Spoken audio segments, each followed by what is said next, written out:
ক'ত যাওঁ দেউতা অলপ ওলাই যাওঁ মাস্ক নাই পিন্ধোছে তই দেউতা জেপত আছে জেপতে থাকক তোৰ এই জেপেদিহে কৰোণা ভাইৰাছটো সোমাব নহয় জানো পিন্ধিছো দেউতা পিন্ধিছো তহঁতৰ নিচিনা ডেকা ল'ৰাবোৰৰ এইটোৱেই প্ৰব্লেম এতিয়া আকৌ কি হ'ল দেউতা মাস্ক পিন্ধিব লাগে ক'ত আৰু পিন্ধিছ ক'ত তই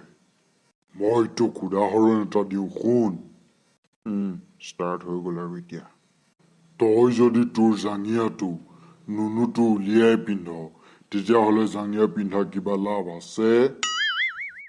দেউতা তুমিওনো কি যে কথাবোৰ কোৱা আৰু দেই হেৰি মোৰ ল'ৰাটোক বাৰু আপুনি ইমান কিয় গালি পাৰি থাকে আপুনি মোৰ ল'ৰাটোক দেখিবই নোৱাৰে একেবাৰে বোপাই তই চিন্তা নকৰিবি দেই মই তোৰ লগত আছো নহয় একো নহয় দেই তুমি তাক আৰু লাই দিয়া তোমাৰ লাই পাই পাই সি বাঢ়ি গৈছে হেৰি কথাটো কওঁ শুনক আজিকালি ল'ৰা ছোৱালীক বেছিকৈ গালি পাই থাকিব নোৱাৰি নহয় গালি পাৰি থাকিলে আকৌ ডিপ্ৰেশ্যনত আহি যাব পাৰে আৰু নিউজত যিবোৰ কথা ওলাই আছে সি যদি কিবা কিবি খেলি মেলি কৰি লয় ভাই তই টেনশ্যন নল'বি দেই তোৰ লগত মই আছো নহয় তোৰ কিবা চিন্তা হ'লে মোক কবি দেই তোৰ টেনশ্যন হ'লে আকৌ মোৰো টেনশ্যন নহয় নহয় দেই তোমাক নকয়নো কাক কম মা দেউতাইতো অকল গালিয়ে পাৰি থাকে সৰুৰে পৰা যি লাগে দিওঁতে আজি মই গালিহে পাৰি থকা হ'ল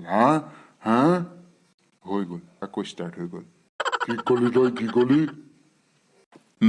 না দেউতা একো কোৱা নাই এই নাকটো ঢাকি মাস্কখন পিন্ধে ন মই পিন্ধিছো